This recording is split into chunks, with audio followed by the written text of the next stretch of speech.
Hi guys, I'm live. Yeah, good morning. Hope you guys are all well. I felt I need to give some updates or some, upgrade my previous thoughts that I had presented to you guys on the on how to buy a watch. So one thing I realized was you need to consider a very important thing. That is, what kind of a person you are. Are you a watch person? Like, do you want to wear a watch, or do you not? Do you don't prefer to wear a watch? That's the first thing. If you don't prefer to wear the watch, then you don't need to even look at my video, and you should have do something else with your life. Because if you are not a watch person, don't spend any money on watch. Do something else with that money. Go for a trip or whatever. So now, if you are a watch person, what kind of person then you are? Are you a person who do not go out so much, who just wants to stay in the home? Are you introverted person? Are you extroverted person? Because that should make you realize why, what kind of watches you should spend money on. If you are an extroverted person, spend watches money on watches which looks a little vibrant, which can attract attention, draw attention, which helps you to stand out. If you're an extroverted person, if you're an introverted person, aim for watches which are minimalist. Maybe a Seiko watch, maybe a Tissot PRX, or could be a Orient or a Citizen, even a Titan. Maybe a Dan Henry, but Dan Henry watches sometimes can be Dan Henry also. I think so. Then there are, I mean, I'm telling at very low budget here. Then of course you can of course at the low budget also there is Timex, and yeah, you can always get something in the secondary market. Like I ended up getting a Doxa, a moon phase Doxa, which comes over or around $1,000, but I got it for around $500. Why I'm telling it is because it should reflect on like what kind of person you are to decide what kind of watches you should buy. Don't be like a sheep. Like if somebody tells you to buy a watch or some kind of a watch, yes, they're beautiful. Watches are the most uh, beautiful things to look at, but the purpose is that it should add value to your life. It should not create any kind of nuisance to your life, right? So that's a very important thing. Are you an introverted person, extroverted person? Based on that, you should buy watches. I think in my previous video I told you about several brands. There are many other brands as well. There are many Swiss brands which uh, ranges from like very old, like very antique brands, and very recent as well. FC is there, Frederic Constant. I am not sure about how you pronounce it. Then there is another brand I saw, which is Maurice Lacroix. I'm not sure how you spell it, but these are certain brands. These are Swiss ones. So what I found is, do you need? I mean, I was contemplating, should I get another moon phase watch? I mean, Oris is also there.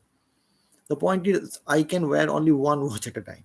Okay, I cannot wear 20 watches at a time. So when I'm wearing a watch, the first thing that I questioned myself was the another thing. The most important thing was, what is my watch wear time? That's a very important point that I think nobody talks so much about. Like in your lifetime, where 8 hours, 6 to 8 hours you're sleeping, 2 hours you are eating, cooking, and stuff like that. I mean, when you're cooking, are you going to wear a watch? I don't think so. I mean, oil can spill your belt and everything. I mean, unless it's a very cheap, but again, coating Nico, go tire watch, like Casio. But the thing is, that's the point. If you are a person who will never like remove a watch from the wrist, get a Casio. It will never go wrong. Get a 30, 40, $50 Casio, and that should be the only watch that you need. I think so. But if you are a person like me who is into watches, who is into certain things, like if I'm into one thing, I'm into that thing. If I'm into chess, I play chess. If I'm into playing badminton, I play badminton. If I'm into reading books, I read books for days. I mean, that kind of person I am. So for me, that was the most important thing. Like, will I wear the watch? The biggest deficit I found about smartwatches were I own two to three of them, and I need to constantly make sure they're charged. I cannot just pick them up and put them on my wrist like this one. Like the what's this called? The Doxa, right? Sorry, yeah, I had to double check it. The Doxa one that I'm sporting. Yes, I mean I won't say that I was crazy about Doxa or something, but I was looking for a moon phase watch, and this particular watch, I got it for my budget, which was I don't know. And again, don't buy cheap watches unless you are ready for anything. Don't spend money on cheap watches. Especially look at what is the what is the movement. Is it a Japanese movement? Is it a Swiss movement? That's the first thing that you should look at. I mean, and then secondly, uh, look at the functionality of that watch. Now I will talk about another thing: set a budget. That's another point I wanted to stress upon.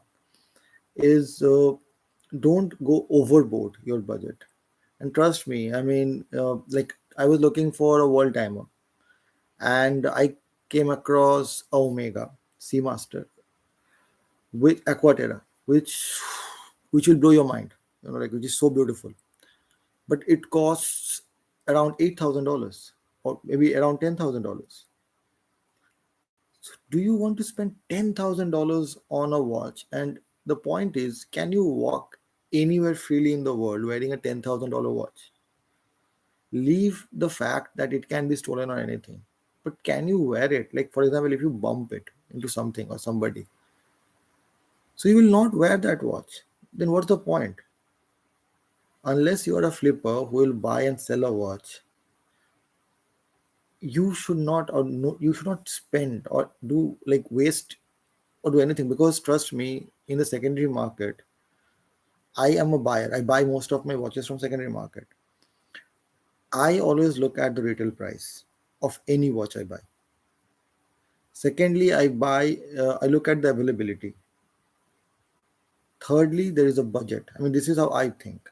If a watch is available and is launched yesterday, suppose, and it's priced around say 8K or 10K, I will never buy it because I will wait. And the prices, unless it's a Rolex, which has huge demand and there is a false scarcity created by the market,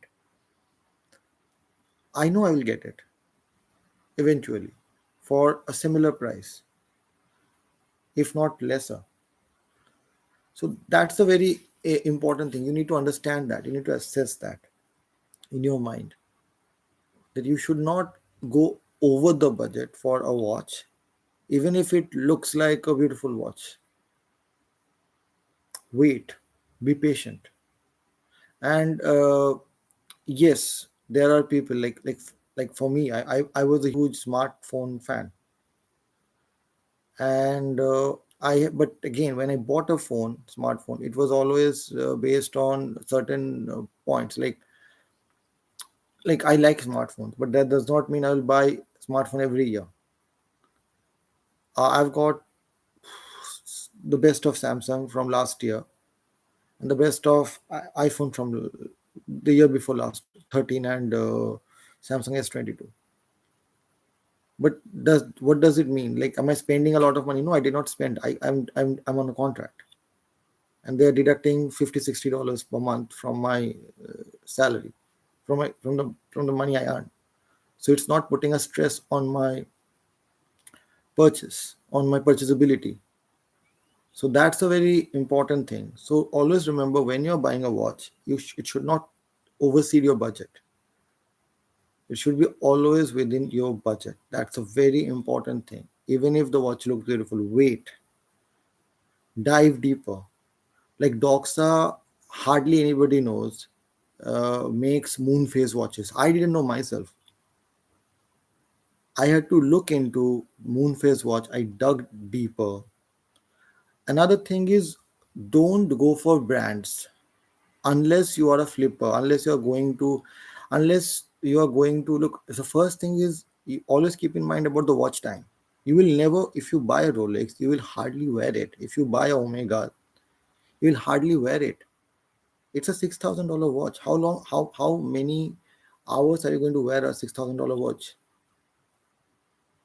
You are not going to wear a $6,000 watch unless you are a super rich person. Unless you're like, look, if you are not riding a Lamborghini or even a Mercedes, a 60,000 or $50,000 car, are you going to sport a $6,000 watch on the street? Nobody's going to care. Everybody will think you're wearing a fake watch. So don't spend money like that on certain watches or even shoes, like which are extensively costly. Make sure they're in your budget. That's the first and foremost point. Uh, Another thing is, as I have previously said, do not buy fake watches. It's not worth it, because at the end of the day, you are being fake yourself. When you are a student, when you are young, I don't care. I mean, I know, I get it. I have been a student myself. I used to wear a Giordano without knowing it was fake. Uh, it was not cheap. I got it for around 3,000 rupees, I would say. So it was not cheap at all. But you make stupid decisions, and then I mean, 3,000 rupees is like $60, 50, $60, which is not cheap. I mean, I could have got a Titan or a Timex, for instance, or maybe a Casio, as Nico said, God died. Because that's very important. Another thing I wanted to point out, yeah, that was something I was. Don't buy similar watches. Like, don't fill up your collection. Even if you're a watch collector, don't buy 5 watches of similar types. That's what something that I was currently thinking. Like, I have a moon phase watch already. Do I need another moon phase watch? I have seen plenty of beautiful looking moon phase watches. No, I don't. If I get another moon phase watch, I need to first sell this one, get the money out of this, then go for the next one. That should be in your head. Another thing I've mentioned in the previous video is, don't buy more than 7 watches. You can push yourself to 8, max 9, but don't overdo that. 7 watches, 6 to 7 watches, which includes one smartwatch, maybe 8, 6 to 7. I'm going for 7. I've kept myself clubbed at 7. I've got 1 or 2 extra smartwatches which I'm going to sell out anyways. But that's the point. One, get one dress watch, probably a moon phase one that you can sport as a casual, as a dress, which I'm doing right now. Then you can get a funky watch, or outdoor watch, sport watch, which is a diverse watch essentially for me. I got a Scarfa for that. Get maybe another one with a steel dial or a titanium dial, however you feel like. And so that makes 3. Then get a fourth one, is maybe a sector dial, if you can afford, if you want to buy. Otherwise, get a square watch or get a reverso. There are many watches like that available in the secondary market which are in budget, which will cost you like $200, $300. Get an open heart and get a world timer. That should make you 7 watches. And trust me, 6 to 7 watches, then keep one watch, one vacant slot, which should be the final watch, the one desirable watch. But that one should come at the end, when you have got all kinds of watches, you can dress up as you want. And that one you can spend a little over $1,000, maximum $1,500, not more than that. That is all, guys, and have a great day. Cheers.